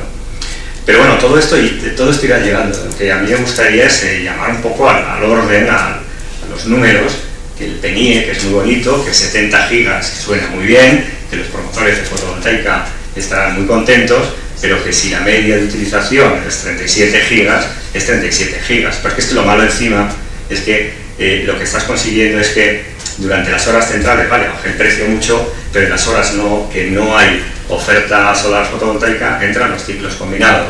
Cuando entra el ciclo combinado, ya lo sabéis, entra el gas, cuando entra el gas, los precios son altísimos.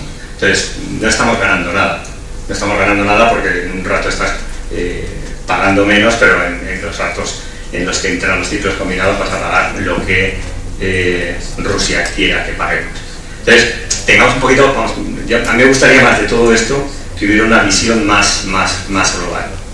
Y te dejo para la última pregunta, tema China. Muy bien, yo te voy a hacer una pregunta, aprovechando Sí, que claro. estás aquí. Y la confianza. Y es que hay un gran sector olvidado en todas estas políticas, es el sector térmico. ¿Vale? Sí, justo la bomba de calor, hace unos días el Parlamento Europeo estaba debatiendo, ¿no?, sobre geotecnia y bombas de calor y la Comisión Europea. Entonces aquí se va hacia, en mi opinión, también hacia una integración del sector térmico, que es el 50% del consumo energético, que sería un gran consumidor de energía eléctrica fundamentalmente, pero de nuevo el tema del almacenamiento. Nosotros estamos en un proyecto europeo, se llama ECO, justamente donde estamos con una cooperativa energética valenciana, analizando cómo se puede electrificar en parte el sector térmico mediante tecnología de almacenamiento. En este caso no serían baterías eléctricas, otro tipo de baterías, pero en definitiva será el almacenamiento. Entonces aquí lo que vemos es una triple integración: transporte, lo que sería tradicionalmente consumo eléctrico, que sería un 25%, y el 50% que es el sector térmico, en un sistema mucho más complejo, mucho más integrado desde el punto de vista de información, de información, y donde Valencia, las empresas, pues tienen mucho que decir. Estamos en proyectos europeos pioneros, punteros. Yo creo que hoy hemos visto una mesa de esta mañana la sensibilidad que hay en las administraciones y el grado de conocimiento y de las administraciones públicas. Entonces creo que tenemos una oportunidad y ya lanzo, ¿no? la pelota a nuestro último ponente, Antonio, ¿no? Que un poco recoja todo esto, ¿no? Que hemos contado, lo viertas en tu doble calidad de experto por un lado y por otro lado de persona que vas a tener una responsabilidad y un protagonismo, ¿no? Con Valencia como showcase, ¿no? Y que nos des tu visión de cómo lo quieres plantear, ¿no? Porque cómo ves Valencia sigue siendo una ciudad, la realidad es la que es, muy fosilizada en su transporte, todavía no se ve vehículo eléctrico como se ve en otras ciudades europeas, es decir, parece que vamos a ir un poco con retraso, ¿vale? Entonces un poquito que nos des tu visión ya para terminar y después ya dejamos paso a preguntas que puedan venir del público o de las personas que nos están escuchando. Antes estaba buscando yo, lo primero que me han dado ha sido un carnet del ayuntamiento con poder de firma con pasta, es decir, con esto apruebo líneas presupuestarias, es algo bastante interesante porque siempre estaba en el otro lado y ahora la parte positiva es que decido sobre ello. Entonces, lo primero que os diría por recoger un poco todo esto es venir a mí, porque es el objetivo, y yo creo que es el objetivo que se ha marcado el ayuntamiento, también el gobierno de Carlos Mazón, pero hablo por la ciudad, porque esto de ser capital verde es una oportunidad. Entonces, no existe, ¿no? O sea, yo, si me voy a escribir, no es que estaba whatsappeando, es que estaba tomándome notas de lo que iba surgiendo, uno, para dejarme yo notas para después y hablar con alguno de vosotros, pero también para tratar de contestar, ¿no? O sea, al final, no existe capital verde sin tecnología desplegada, no existe, porque estoy diciendo que esto no es para parques y jardines, esto va al final de ser eficientes, cercanos, amables, sostenibles, innovadores, pues sin tecnología no existe una capital verde. De hecho, nos evaluaban en su momento como KPIs, con 12 KPIs a todas las ciudades, y no eran para el año donde tú te proponías, o sea, tú ahí lo que proponías era una estrategia que es a muchos años, y que nosotros además como ciudad hemos unido, hemos sido la única que lo ha hecho, juntando a agenda urbana y lo que era Missions 2030 de la Unión Europea para tratar de llegar a ese balance cero. Cuando digo que eso, que no va a ser solo, digamos, el expositor del 2024, sino cómo iremos trabajando en esos indicadores, ¿no? Que nos irán diciendo cómo deficientes vamos a llegar y a ser posible, pues lo hacemos bien. En lugar de llegar en 2030, si llegamos en 2028, pues mejor. Pero eso, como digo, necesitamos herramientas para poder hacerlo bien. Entonces son las empresas, como decía, las que por un lado, y la sociedad contribuirá, porque la administración solo puede contribuir al 7% de lo que sería, digamos, reducir esas emisiones. Por un lado, el resto es un esfuerzo que tenemos que hacer con todos. La administración educará y dará facilidades para que lo hagan. Pero también es importante que muchas veces la administración, y lo hemos visto, da igual el lado en el que esté, que al final es una cuestión de sinergias. O llega la tecnología, llegan los proyectos, no podemos hacerlo, por ejemplo. Y por eso digo, venir a mí, ¿vale? A partir de ahora. Mi teléfono, quien quiera, lo tiene disponible, y si no, en la página municipal está el correo también disponible, ¿vale? O sea que no hay ningún problema. El tema es precisamente eso, que nos hagáis propuestas, porque, por ejemplo, el ayuntamiento hace baldeos, es decir, limpia las calles, sí. ¿Las ciudades europeas son eficientes limpiando las calles? Pues depende. A ver, si tenemos en cuenta que a lo mejor utilizamos el agua para limpiar la calle, pues si es tratada de más o menos forma y se trata de recuperar luego con los circuitos internos de las ciudades para volver a reutilizar y tal, pues puede ser más eficiente que si no se hace de ese modo. A lo mejor llegan los chinos, como la ciudad china, que es lo que son la separación de los propios carriles de las calles, donde están esas líneas interlineadas blancas, donde sale un pitorrito y tira directamente agua a presión. Entonces es algo que está automatizado, que dependiendo de cómo se sensoriza con las cámaras, que está sucio o no, pues se limpia. Es más eficiente todavía. Esa tecnología no está desplegada en España. Puede ser la capitalidad verde un ejemplo y un expositor, como muy bien has comentado Javier, para que alguna empresa valenciana o española quiera hacer un demostrador de todo ello. Pues sí. ¿El ayuntamiento está capacitado y se alegraría que vinieran para hacer proyectos como ese u otros? Por supuesto que sí. O sea, yo sé que el otro lado de la mesa, por parte de Avia, nos llegarán muchas propuestas y sé que van a ser en relación con la movilidad y bien recibidas serán, pero es que hay muchas áreas que toca una ciudad. Entonces, ese es el objetivo, ¿no? Aquí, por ir contestando un poco a todos, hemos hablado de Valdea, hemos hablado de matrices origen-destino. Matrices origen-destino que son importantes, especialmente por muchas cosas. Uno, para hacer eficiente lo que se transporte, ¿vale? Cosa que está saliendo, pero también incluso para hacer rutas dinámicas. Es decir, que es que recoger una basura todos los días hasta ahora, y pasaba, no en España, además en las redes de ciudades inteligentes españolas es un ejemplo a nivel internacional.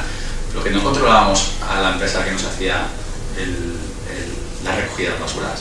Entonces te dicen que pasan todos los días a las 10 de la noche, pero que no hay técnicos a las 10 de la noche para ver. Ni hay técnicos suficientes ni para todas las calles, ni a lo mejor están a las 10 de la noche.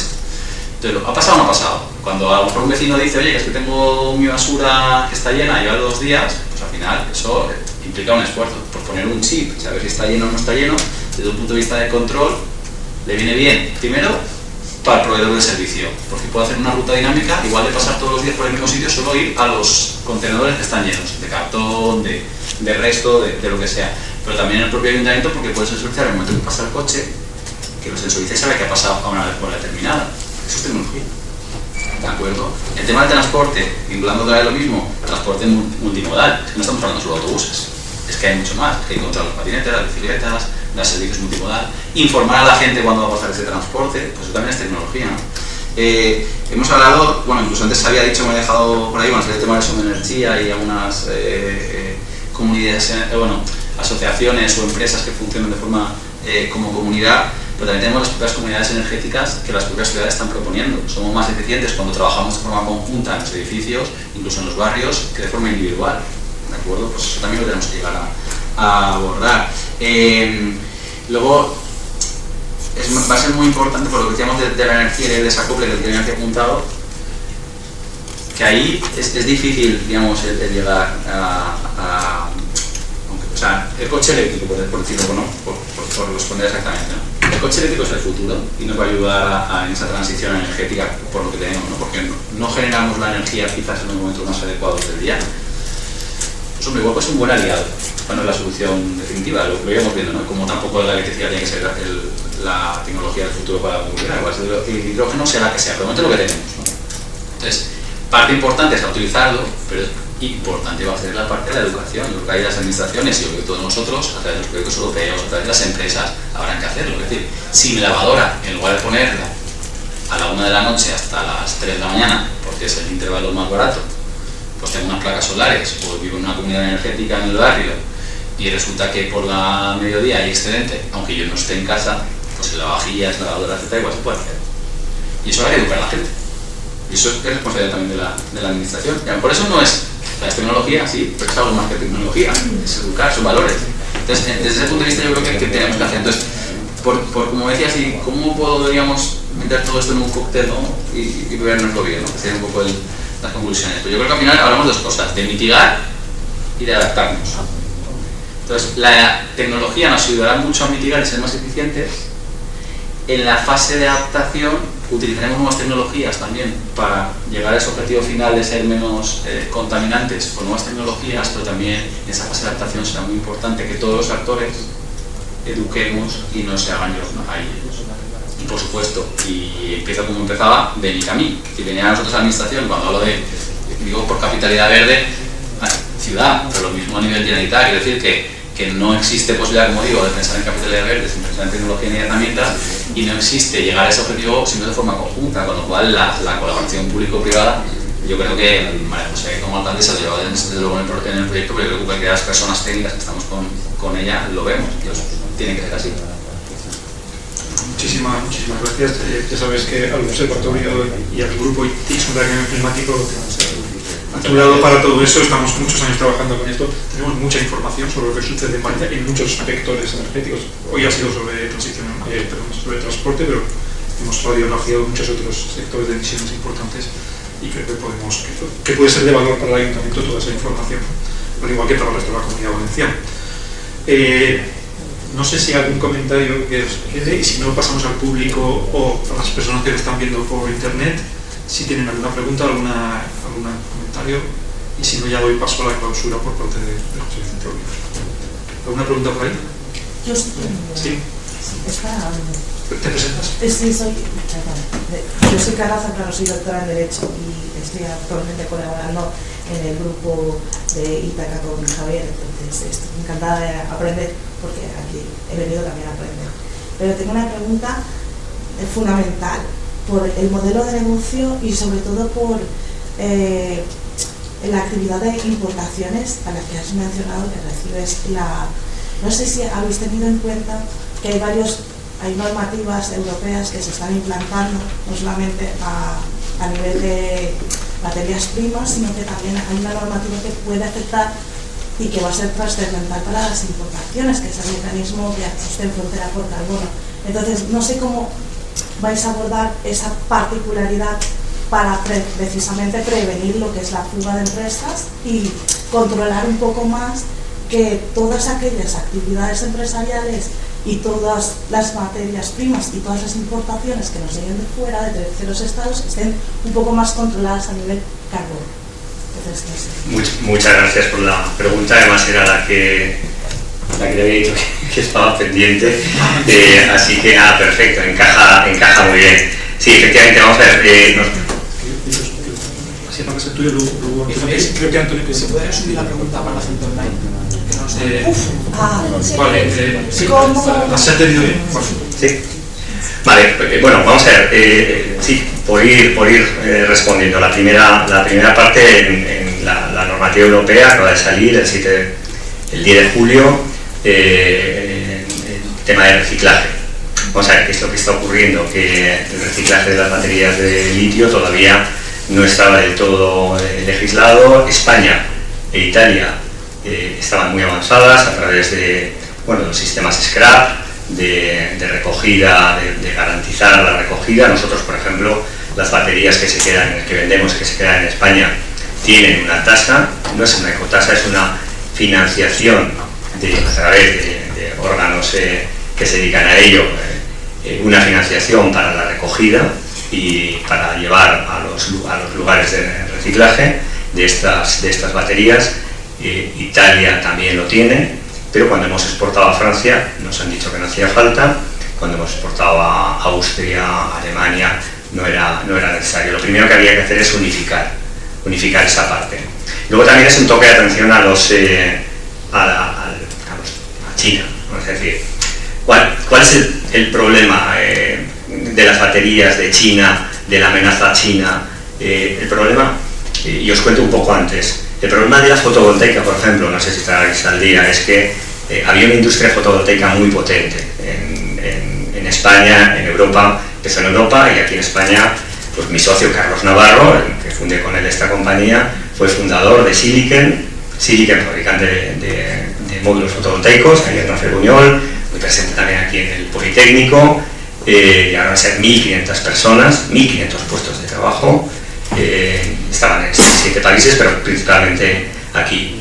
China empezó a traer módulos fotovoltaicos haciendo dumping, las políticas europeas anti-dumping, porque demostrar un dumping cuesta tiempo. Tardaron tanto que ya habían cerrado todos los fabricantes europeos, todos. Es decir, el 99,9, por no decir 100, 99,9 de los módulos fotovoltaicos instalados en España, en Europa, los gigas y gigas que se han instalado, los cientos de miles que se han instalado, son chinos. Entonces, voy a responder a tu pregunta, pero también lo utilizo como plataforma también de lo que quería decir. Porque aquí de lo que se trata en todas estas nuevas medidas, en todas las medidas necesarias, es incentivar localmente, esta transición energética en transporte y en energía. Lo que yo pediría es que se garantice o que se pida o que se exija políticas de contenido local. Es fundamental. Y aquí tenemos una problemática, y es que pides contenido local sabiendo que un porcentaje alto viene de China, pero porque están ya allí, llevan 20 años haciendo baterías de litio, celdas de litio, y una vez que tú tienes la celda, una vez que la traes aquí, puedes generar fábricas que juntan celdas con la electrónica. Nosotros somos 70 personas, no somos muchos, pero imaginaos que hay 1000 empresas como la nuestra que transformamos celdas en todo tipo de baterías. Pues ahí tienes 70.000 personas y toda la industria que mueve alrededor. Ese contenido local, el contenido local que se puede hacer hasta que haya aquí celdas hechas aquí, como va a haber en Sagunto dentro de unos años, ese es fundamental. Ese es fundamental. Y es que sería perder otra oportunidad, porque os digo, el 100% de los módulos fotovoltaicos están hechos en China, los 8 gigavatios que se han hecho aquí, que no sé ni cuántos cientos de miles de módulos son hechos en China, cuando aquí hace 4 días en Rafael Buñol había 1.500 personas fabricando módulos fotovoltaicos. Eso no puede volver a repetirse. Y además en este caso que hay que incentivar desde el punto de vista de las instituciones, se tiene que buscar siempre ese contenido local. Todas las normas que está haciendo Europa están bien hechas, por supuesto están bien hechas, no sé yo quién la juzgue, pero sí que están buscando de alguna forma que se llegue a ese contenido local. Que, por ejemplo, esta regulación en materia de reciclaje, lo que están también es buscando que todo el mundo tenga las mismas reglas del juego. Hay un pasaporte de las celdas, luego ya veremos también las políticas sociales y demás, pero es que es fundamental. Y Europa lo está intentando hacer. Estados Unidos lo ha hecho mucho más directo. En Europa estamos haciendo una serie de normativas que acabarán fomentando ese contenido local. En Estados Unidos directamente han dicho que se hacen baterías ahí con contenido local o no se hacen. Entonces, bueno, lo que no sé si estoy respondiendo bien o no a tu pregunta, pero quería aprovechar para esas 2 palabras que siempre meto en cualquier lugar donde vaya, que se fomente el contenido local. O sea, contenido local, puestos de trabajo, las personas si no trabajan, el problema es tan fuerte, tan serio, que olvídate de la contaminación y todo lo demás. Hay que generar valor, hay que generar contenido local. De todas maneras, perdón. Que no respondí igual, ¿no? No respondí. ¿Cuál era? Es complejo porque hay varios elementos que interaccionan, entonces es bastante complejo. De todas maneras, lo que sí que me gustaría aclarar es que por lo menos para vuestro modelo de negocio y para el uso de baterías es el reglamento que está aprobado, porque aquí hablamos de normativa europea, pero tenemos una de carácter más flexible que otra, y este reglamento está aprobado concretamente para el litio, no se ha aplicado, pero se va a aplicar. O sea, sí. Es algo que a lo mejor tendrías que empezar a considerar de cara a seguir manteniendo, pues eso, la capacidad de interacción en el modelo. Sí, no, además aquí ya voy a contestar mucho más concreto a lo que dices. Sí que es verdad, nosotros en cualquier batería que sale de una fábrica española o se distribuya, lo que tienes que decir es cuántos kilos de litio tiene, y en función de los kilos que llevas de litio, bueno, de celda de litio, tienes un pago que estás financiando la futura recogida. El cliente tuyo simplemente tiene que decir el RIPA que lleva, el número, el código que tiene, y le van a ir a recoger dentro de 10, 12, 15 años la batería y se la van a llevar a reciclar. Hasta ahora eso quedaba un poco muy acotado a los fabricantes, y ahora en Europa lo que están diciendo es muy bien, pero ya no solo van a ser fabricantes, va a ser todo el mundo, pero sobre todo los que pongan en marcha cualquier instalación que lleve esas baterías. Por tanto, las que vienen directamente de China y se instalan va a ser responsabilidad de la puesta en marcha de la empresa que las ponga en marcha. Garantizar ese reglamento que se cumpla en la vida final de la batería. Antonio, ¿querías hacer un apunte sobre este tema? Más que un apunte, podría ser una clase magistral, creo, por la extensión. No sé si por magistral, pero por la extensión sí.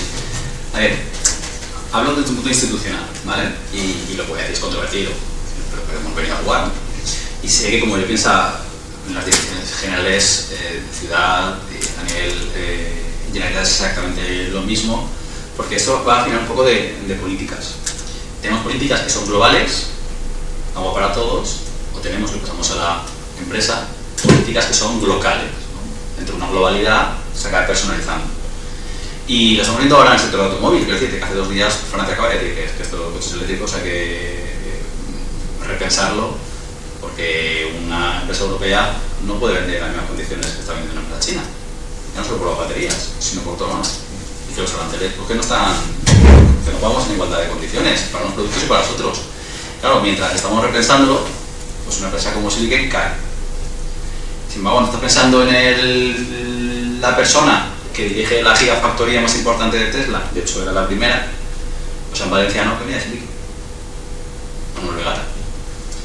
Entonces, es decir, si gente buena tenemos, si productos buenos tenemos, pero es que igual eso del agua para todos es como una de las zonas de bajas emisiones. Pues sí, pero Europa dice que tenemos que aplicar las zonas de bajas emisiones en las ciudades de más de 50.000, todas.